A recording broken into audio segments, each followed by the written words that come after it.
주신 말씀은 예레미야서 29장입니다.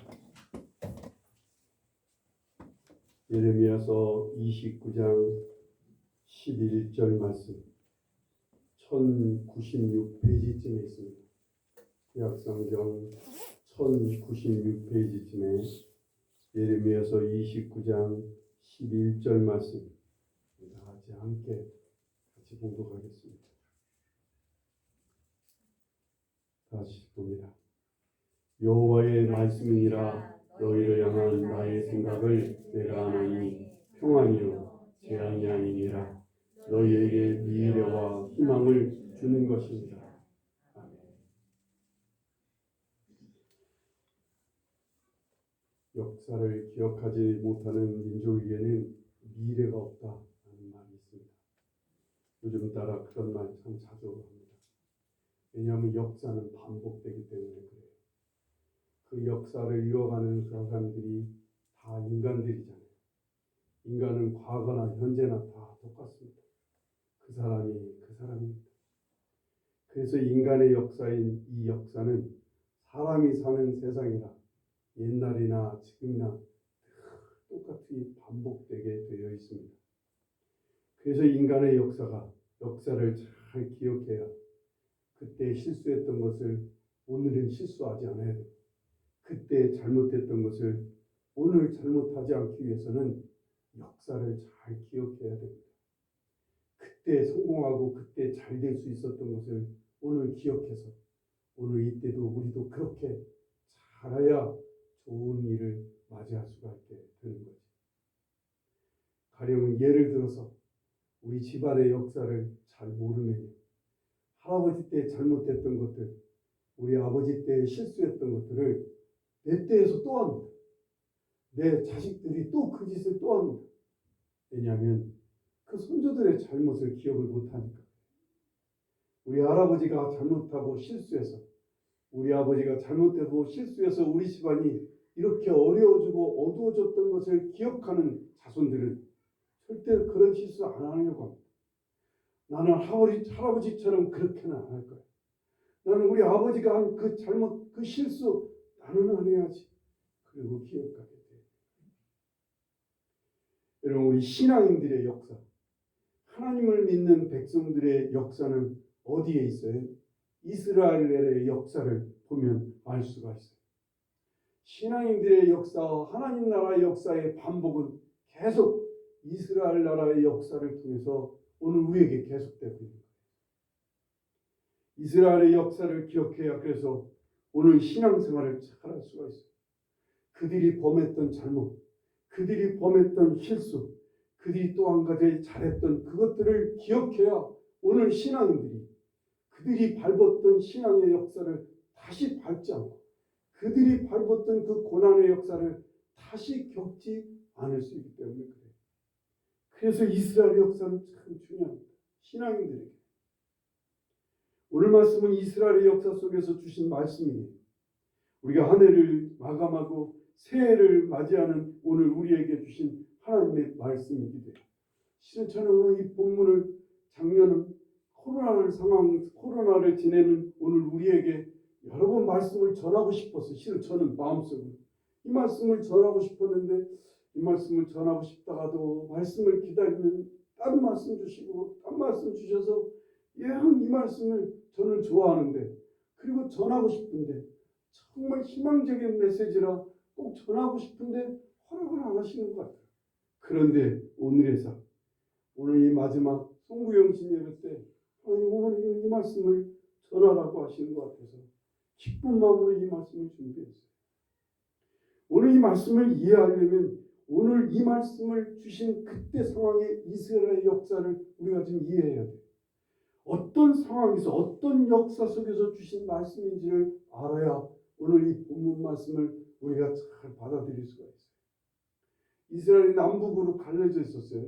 북쪽 이스라엘 나라, 남쪽 유다 나라로 갈라져 있었습니다.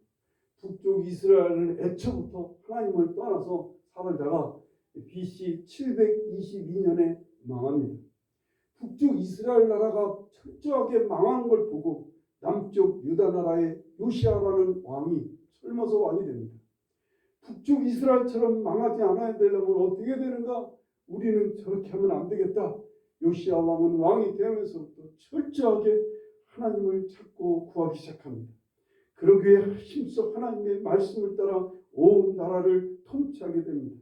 그리고 온 나라 백성들에게 하나님의 말씀을 가르치고 전하고 그 말씀이 원하시는 하나님께서 우리에게 지시하는 명령을 철저하게 이행합니다.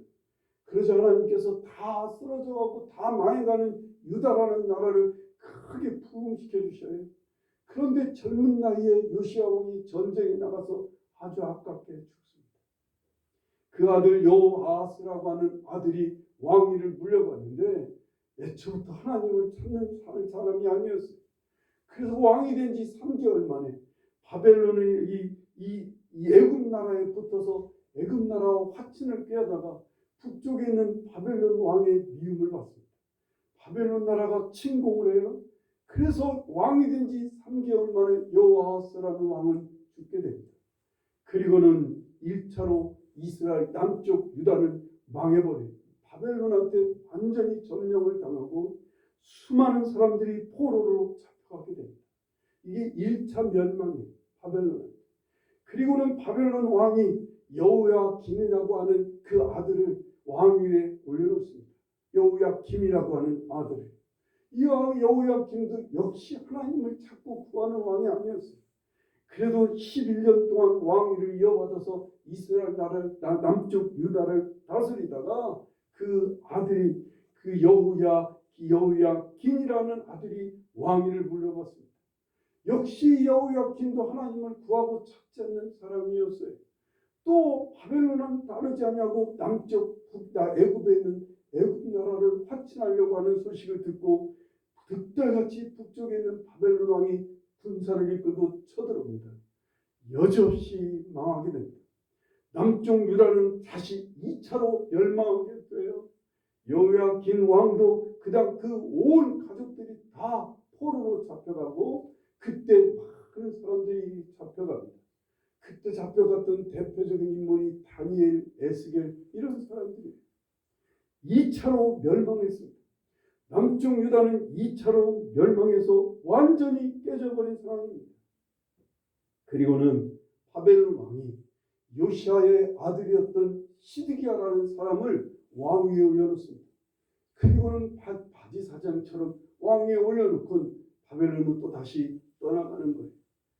시드기야 왕 때 이제 유대 나라는 철저하게 바벨론한테 2번이나 망해서 너덜이 난 상태. 이런 상황에서 이 유다 나라의 시드기야 왕 밑에 있는 신하들은 두 갈래로 갈라집니다. 한쪽 사람들은 우리는 애국과 연합해서 바벨론과 다시 대항해서 싸워보자라고 하는 그 저항파. 그리고는 또 한편의 사람들은 아니다. 우리 그냥 바벨론 왕한테 복종해서 우리 평안하게 싸우지 말고 다시 전쟁의 경쟁을 겪지 말고 그냥 이대로 살아보자라고 하는 사람들로 나눠져 있어요. 누구 목소리가 크겠어요? 예전이나 지금이나 똑같지만 목소리가 크고 애국자라고 하는 사람들이 목소리가 크게 돼 있어요. 바벨론에 복종하고 바벨론과 그냥 밑에서 복종하며 살자는 사람들은 반역자들이에요. 매국노라고 생각하는 거예요. 애국과 연합해서 우리 저항해서 바벨론을 물리치자라고 하는 사람들이 애국자들이었어요. 그런 사람들이 목소리가 컸다고요. 이때 활약하고 이때 부르심을 받아서 하나님 말씀을 전하던 선지자가 예레미야라고 하는 선지자예요. 이 예레미야라는 선지자가 하나님의 보내심을 받아 하나님의 말씀을 이스라엘 이 유다 나라 시드기야 왕과 백성들에게 말씀을 전합니다. 너희들 그러지 마라. 바벨론한테 그냥 복종하고 잘 따르고 그게 중요한 게 아니라 하나님을 섬기라는 게 예레미야의 시절간 하나님께서 예레미야를 통해서 주신 말씀인 거예요. 그리고는 이때 바벨론의 1차, 2차로 포로로 잡혀간 사람들에게도 하나님의 말씀이 임합니다. 하나님의 백성들에게 하나님의 말씀이 임해서 그들에게 말씀을 전하라고 하나님이 지시하신 거예요. 예레미야가 장문의 편지를 써서 그리고 바벨론에 가는 사람들한테 편지를 보내는 게 오늘 예레미야서 29장의 말씀입니다. 지금 포로로 잡혀간 사람들 말이에요. 이스라엘 나라에서 살다가 지금 저 바벨론한테 포로로 잡혀가서 지금 노예 생활하고 있는 이스라엘 백성들을 향해서 하나님께서 하시는 말씀이 오늘 5절부터 7절 한번 보실까요? 29장 5절에 너희는 집을 짓고 거기에 살며 텃밭을 만들고 그 열매를 먹으라. 아내를 맞이하여 자녀를 낳으며 너희 아들이 아내를 맞이하며 너희 딸이 남편을 맞아 그들로 자녀를 낳게 하여 너희가 거기에서 번성하고 줄어들지 아니하게 하라. 너희는 내가 사로잡혀 가게 한 그 성읍의 평안을 구하고 그를 위하여 여호와께 기도하라. 이는 그 성읍이 평안함으로 너희도 평안할 것임이라 라고 말합니다. 한마디로 말하면 그 땅에서 너희들 잘 사는데 힘쓰라는 거예요. 그 땅이 평안하기를 위해서 기도하며 그 땅에서 시집가고 장가고 아이 낳고 잘 사는데 힘쓰라는 거예요. 그 당시에 이스라엘 백성들은 포로로 잡혀가서 지금 낙심과 절망 속에서 살아갑니다. 바벨론 사람들한테 짓밟히고 조롱과 멸시 속에서 죽지 못해 살아가는 상황입니다. 이러고 있는 상황에 거짓 선지자들이 또 그들 속에서 하나님의 부름을 받았다고 하나님의 말씀을 들었다는 등 무슨 꿈을 꾸었다는 헛된 사람들이 등장해서 하나님의 말씀을 전하는데 아니다. 우리는 곧 하나님이 우리를 구해 주실 거다. 우린 지금 여기 포로로 잡혀왔지만 하나님은 우리 편이니까 하나님이 곧 우리를 불러서 이스라엘 땅으로 돌아가게 하실 것이라고. 그러니까 너희들 바벨론 땅에서 그 바벨론 사람들을 위해서 복종하고 따르고 그들을 위해서 일하지 말고 저항하면서 싸우라고 그렇게 부르는 이런 선지자들이 나타났던 거예요. 어떤 선지자는 너희들 그냥 그렇게 절망 속에서 자포자기하고 지금 살아가고 있는 이스라엘 백성들이 이건 하나님의 징벌이니까 너희들은 여기서 그냥 죽고 말 거야. 우리나라는 여기서 이제 완전히 멸망해서 우리는 사라지게 될 거라는 절망적인 메시지를 전하는 사람들이 있었습니다.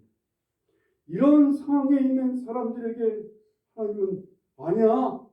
너희들 그 땅에서 잘 먹고 잘 사는데 힘쓰라는 거예요. 아이 낳고 가정 이뤄가며 그 땅의 평안, 바벨론의 평안을 위해서 기도하면서 살라는 거예요. 왜냐하면 10절을 보세요. 여호와께서 이와 같이 말씀하시니라. 바벨론에서 70년이 차면 내가 너희를 돌보고 나의 선한 말을 너희에게 성취하여 너희를 이곳으로 돌아오게 하리라. 70년이 지나면 너희를 돌아오게 할 거예요. 1차가 몇 년에 멸망하는 BC 605년에 멸망합니다. 그때부터 계산해서 70년이 딱 되면 내가 너희를 돌아올게 할 거예요. 너희들을 향해 나의 계획들, 나의 선한 말들을 다 이루게 될 거니까 그때를 바라보고 오늘 너희들 바벨론 땅에서 아이 낳고 열심히 잘 살고 그 땅을 위해서 기도하며 살라는 거예요. 그러면서 하시는 말씀이 오늘 11절 본문 말씀인 거예요. 다시 한번 봅니다. 여호와의 말씀이니라. 너희를 향한 나의 생각을 내가 하나니 평안이요 재앙이 아니니라. 너희에게 미래와 희망을 주는 것이니라 하는 거예요. 하나님의 생각은 너희가 평안하게 사는 거야. 하나님의 생각은 재앙이 아닌 희망찬 소망이 있는 미래라는 거예요. 하나님의 생각은 하나님의 백성이 가지고 있는 하나님의 계획과 하나님의 뜻은 하나님의 설계는 너희에게 밝은 미래와 평안한 삶이라고 하나님 말씀하고 계시는 거예요. 내 생각은 나의 계획은 너희들이 평안한 거야. 너희들이 정말 밝은 미래가 앞에 있다는 거라고 하나님께서 강조해서 말씀하고 있는 거예요. 그러니 헛된 생각하지 말라는 거예요. 사랑이 사탕 발림 같은 그런 말 곧 풀려날 거라고. 곧 풀려날 거니까 이 바벨론 땅에서 싸우고 아니면 대충 아니면 멸망할 거라고 좌절하고 절망하며 살지 말라는 거예요. 하나님 너희들 앞에 하나님의 밝은 미래가 있어요. 하나님이 너희를 향한 나의 생각, 하나님의 생각은 너희가 평안하고 밝은 미래를 얻게 될 것이라는 거예요. 그리고는 하나님께서 중요한 말씀을 하시는 게 12절 말씀이에요. 너희가 내게 부르짖으며 내게 와서 기도하면 내가 너희들의 기도를 들을 것이요 라고 말합니다. 첫째는요, 평안을 위해 부르짖어 기도하라는 거예요. 평안을 깨뜨리는 것이 그 무엇이다. 그것이 고난이고 그것이 너의 욕심이고 그것이 너의 문제고 너에게 일어난 재앙이고 너의 질병이고 어떤 것이든지 너희들의 평안을 깨뜨리는 것이 있으면 그것 갖고 하나님께 부르짖어 기도하라는 거예요. 그러면 하나님 그 기도 들어주시겠다는 거예요. 여러분, 그렇게 해서 어떻게 하라는 거예요? 평안을 얻으라는 거예요. 평안. 빌립보서 4장 6, 7절에도 하나님 말씀합니다. 아무것도 염려하지 고 오직 너희 구할 것을 감사함으로 아뢰라. 그리하면 모든 지혜하게 뛰어나신 하나님의 평강이 그리스도 예수 안에서 너의 마음과 생각을 지키시리라. 왜 기도하라는 거예요? 왜 너희가 염려하지 말고 하나님께 모든 걸 다 아뢰라는 거예요? 하나님께서 너희에게 평강을 주시려고 하신다는 거예요. 하나님이 우리에게 기도하고 부르짖기를 원하시는 것은 평안하기를 원하는 거예요. 왜 평안해야 돼요? 평안이 깨지면 하나님이 안 보여요. 평안이 깨지면 하나님이 함께 하시는 것이 믿어지지를 않아요. 마음이 어지럽고 어둡고 내 눈이 어리석어지고 평안이 깨져서 내 마음이 흔들리면 하나님의 약속도 안 들리고 하나님의 말씀도 안 들립니다. 여러분, 여기 앉아 계시지만 여러분 안에 평안이 지금 없으면 오늘 제가 어떤 말을 전해도 하나도 여러분 마음속에 남지 않아요. 오늘 여러분 마음속에 혹시 장독대를 열어놓고 오신 분들은 계속 장독대 열어놓은 것만 걱정하실 거예요. 여러분이 혹시 가스를 켜놓고 온 것이 생각나면 계속 그 생각만 하고 있을 거예요. 그런 것처럼 내 마음의 평안이 깨지면 하나님의 말씀이 들리지를 않고 하나님이 보이지를 않아요. 욕심이나 욕정이 심해서요, 아니면 쾌락에 빠져서, 아니면 어려운 일이나 아니면 고난이 와서 내 마음과 생각이 어두워지고 흔들리고 깨지고 평안을 잃어버리면 하나님이 안 보여요. 하나님이 안 믿어져요. 하나님이 함께 하시는 것도 전혀 느끼지도 믿어지지도 않게 돼요. 여러분, 신앙인에게 하나님 잃어버리면 다 잃어버립니다. 우리가 하나님을 놓치면 우리 인생 다 놓칩니다. 우리가 하나님을 놓치면, 우리에게 하나님이 없으면 우리는 아무것도 아니에요. 아무것도 아니에요. 그 하나님을 잃어버린다고 해서 평안이 깨집니다. 그래서 기도하래요. 너의 평안을 깨뜨리는 것이 그 무엇이든, 그 어떤 문제든 하나님께 부르짖어 기도하래요. 그리하면 하나님의 평강이, 하나님의 평안을 하나님이 허락해 주시겠다. 그리고는요, 13절에 더 중요한 말씀을 합니다. 너희가 온 마음으로 나를 구하면 나를 찾을 것이요 나를 만나리라 라고 말씀합니다. 온 마음으로 하나님을 구하고 찾으라고 하는 것, 여기에 문제가 있었어요. 이스라엘 백성들이 늘 넘어지고 망하고 회복되지 못하고 계속해서 꺾이고 짓밟히고 포로되고 망하는 이유는 바로 이것이었어요. 이 문제였어요. 하나님을 구하고 찾는다는 것이 이것에 대한 오해와 이것에 대한 잘못이었어요. 성도들의 잘못도 바로 이 부분에 있어요. 많은 성도들이 잘못된 역사를 반복하는 이유는 여기 있어요. 하나님께서 생각하시는 밝은 미래, 하나님의 평안은 어디에서 이루어지고 어떻게 해서 이것을 얻어지고 이 길을 가야 그곳에 도달하는 거예요. 하나님을 구하고 찾아야만 하나님이 주시는 밝은 미래가 우리 것이 되고 하나님이 주시는 평강이 계속해서 누려질 수가 있는 거예요. 하나님을 구한다 치고 갑자기 막 예배에 힘씁니다. 아니, 그게 하나님이 원하시는 뜻이라면 하긴 해야 돼요. 근데 그냥 막 어느 날서부터 갑자기 막 예배를 막 열심히 막 그냥 막 과하게 드립니다. 무슨 막 헌금을 막 빚을 내서 드리기도 하고 뭐 무슨 착한 일을 하고 그리고 무슨 막 100일 기도, 1000일 기도를 작정해서 막 기도하고 난리칩니다. 아니에요. 이건 하나님을 구하는 게 아니에요. 이런 게 하나님을 찾는 게 아니라고요. 욕심이나 욕망이나 고난이나 재앙이 나를 덮어서 평안이 깨어져 버립니다. 우린 그래서 하나님께 기도해요. 내 문제를 없애달라. 내 이 평안이 깨뜨려지는 것들을 하나님 해결해달라고 하나님께 간절히 기도합니다. 그러면 하나님의 평안이 유지되게 하세요. 평안이 유지되게 하나님 이것에 나의 문제 좀 해결해 주세요. 하나님을 볼 수 있는 눈을 가질 수 있게, 하나님이 믿어질 수 있게 내게 평안을 주시려면 내 문제 해결해 주셔야 돼요. 내 질병 고쳐주셔야 돼요. 내 가정에 일어난 이 어려운 고난 하나님 빨리 풀어주셔야 돼요. 그래야 내가 평안하게 하나님을 바라보지요. 그리고는 하나님을 봅니다. 그리고는 하나님의 진심을 알게 됩니다. 하나님의 뜻도 하나님의 마음도 알 수 있습니다. 이제 무엇 하는 거예요? 이제부터는 하나님의 말씀이 들리고 하나님이 보이고 하나님의 진심을 알게 되면 이때부터 하나님을 찾고 하나님을 구하는 거예요. 하나님을 구하고 찾는다는 게 뭐 하는 거예요? 하나님의 뜻과 하나님의 통치와 하나님의 다스리심을 받아들이는 거예요. 하나님의 말씀을 따르는 게 하나님을 찾는 거라고. 그래서 예수님이 오셔서 하신 제일 첫 번째 말씀이 뭐예요? 마가복음 1장 15절에 때가 찼고 하나님의 나라가 가까이 왔으니 회개하고 복음을 믿으라. 세례 요한도 회개하라 하는 천국이 왔느니라. 회개라는 말이 돌이키라는 거예요. 하나님의 말씀, 하나님의 통치 안으로 들어가는 거예요. 하나님의 말씀을 따르겠다고 돌아오라는 거예요. 이게 하나님을 구하고 있습니다.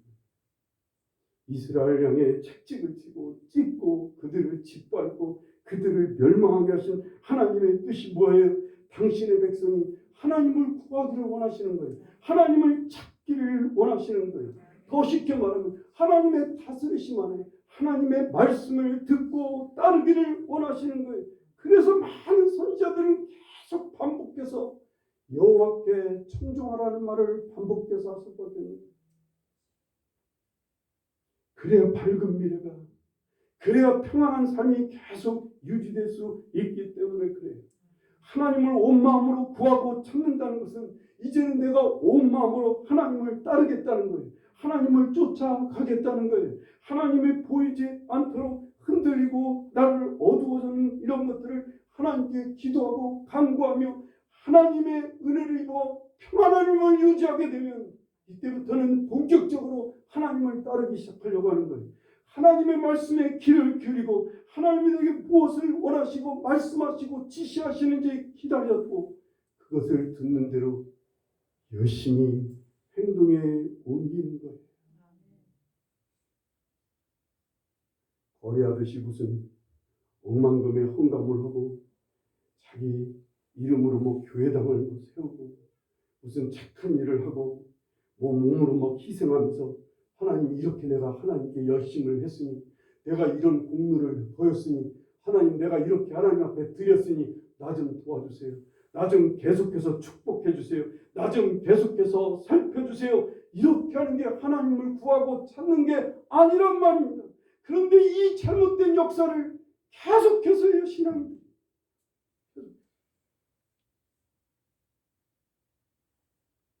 평안한 상태에서 하나님께 귀를 기울이는 거예요.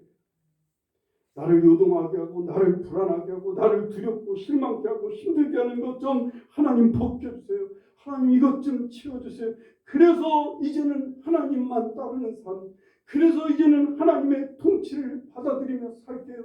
이제까지는 내 마음대로 내 뜻대로 살았지만 내 고집대로 내 욕망을 따라 살았지만 이제는 하나님을 따라 살겠습니다. 이게 망하지 않는 길을 가는 거예요. 이게 망하는 역사를 반복하지 않게 하는 거예요. 이스라엘 역사는요, 신앙인들의 역사입니다. 이스라엘의 역사에서 최대의 흥왕이 최대로 평안하고 밝은 소망이 가득했던 때가 언제? 다윗 왕이 다스릴 때, 여호사밧이라는 왕이 다스릴 때, 히스기야라는 왕이 다스릴 때, 이 요시야라는 왕이 다스릴 때 이스라엘은 최대의 흥왕기, 최대의 복을 누렸던 때가 바로 이때. 이 왕들의 공통점이 뭐예요? 하나님을 구하고 찾는 일에 힘썼던 왕들이에요. 온 국민들과 함께 철저하게 하나님 말씀에 귀를 기울이고 주님의 말씀하시고 명령하시는 대로 행동에 옮기는 일에 힘을 썼어요. 그것밖에 안 했어요. 정말 마음을 집중해서 하나님 말씀을 듣고 하나님 앞에 뭔가 하나님 말씀하시는 것을 전심을 다해 행하는 일에 힘쓰니까 하나님께서 이스라엘 나라를 막 튼튼하게 세워주시고 심지어는 길거리에 은덩어리가 굴러다닐 만큼 하나님이 막 금은 보화로 막 채워주시고 국가 최고의 군사력을 갖도록 하나님께서 역사하셨다.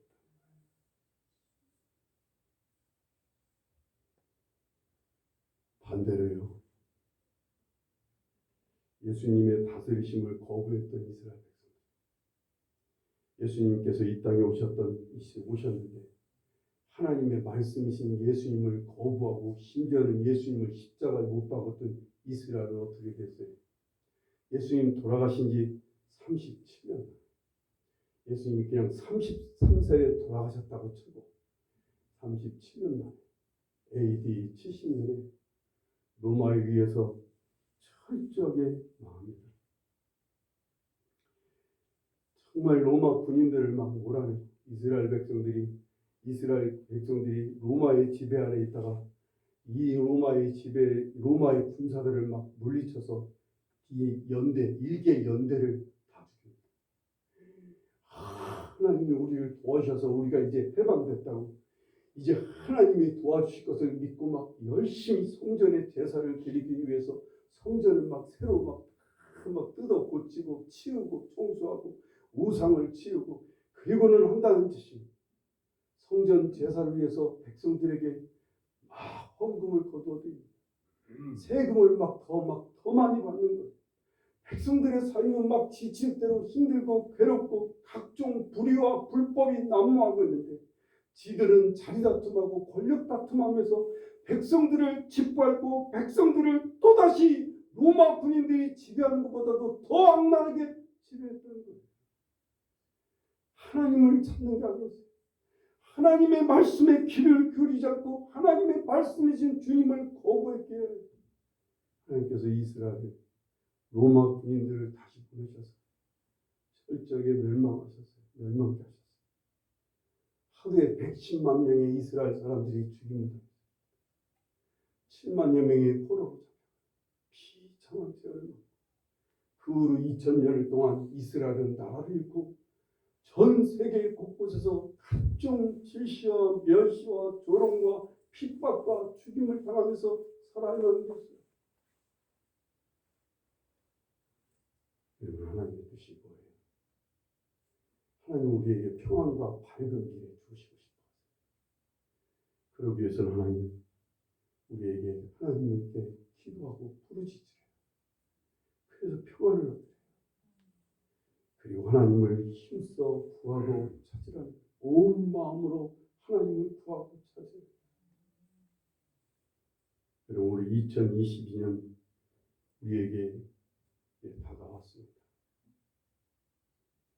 우리 2022년을 내다보는 많은 세상의 많은 사람들이 우리나라도 그렇지만 참 어둡습니다. 코로나는 점점 더 해가고 있습니다. 기후가 많이 지금 요동칩니다. 기후가 너무나 어렵게 변하고 있습니다. 세상에 많은 어려움이 또 다시 새로운 어려움이 닥칠 거라고 예견하는 사람들이 많습니다. 지구의 수명이 2025년도 정도가 되면 수명이 다할 거라고 예견하는 사람들도 없지 않습니다. 참 어렵습니다. 그러나 하나님이 오늘 우리에게 주시는 말씀은 아니래요. 그래도 너희에게는 평안함과 밝은 미래를 하나님이 주시겠다는 거예요. 하나님의 생각은, 하나님의 계획은 우리에게 평안함과 미래와 희망이래요. 쉽게 표현하면 밝은 미래를 하나님께서 주시겠다는 거예요. 이를 위해서 어떻게 하래요? 부르짖으래요. 평안함을 위해서 하나님께 기도하래요. 너희의 평안함을 깨뜨리는 것을 하나님께 무엇이든 내놓고 기도하고 부르짖으래요. 그러면 들어주시겠대요. 너희의 평안을 깨는 것들을 하나님께서 해결해 주셔서 평안함을 얻게 하시겠대요.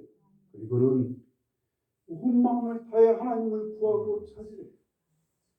하나님의 말씀에 귀를 기울이고 하나님의 말씀이 내게 원하시는 대로 무엇이든 감동하고 뭘 지시하든 뭘 말씀하시고 명령하든 온 마음을 다해 따라가는 거예요. 행동으로 옮기셔야 돼요. 그리하면 오늘 이 말씀 그대로 하나님 오늘 2022년도는 우리에게 정말 평안한 밝은 미래로 우리에게 응답해 주시리라 믿으시기 바랍니다. 오늘 우리에게 주시는 이 하나님의 생각을 아멘으로 받아들이십시오. 예, 하나님의 생각을 받아들입니다. 세상 사람들은 다 어둡다고 하고 다 안 된다고 하지만 나는 하나님의 생각과 오늘 하나님의 귀한 계획을 난 믿음으로 받아들입니다. 그랬으니 그러니 이제 평안함을 위해 기도할 겁니다. 그리고 이제 전심으로 하나님을 따르기로 결단합니다. 하나님 정말 조금씩이라도 한 발짝 한 발짝이라도 하나님의 말씀을 따라 움직여 보겠습니다. 하나님이 뭔가 지시하시고 명령하시는 대로 온 마음을 다해 따라보겠습니다. 그러면 오늘 주신 이 말씀은 여러분 모두에게 이루어지리라 믿으시기 바랍니다. 오늘 우리에게 주신 2022년도 정말 복된 하나가 될 것을 믿으시기 바랍니다. 기도하시겠습니다.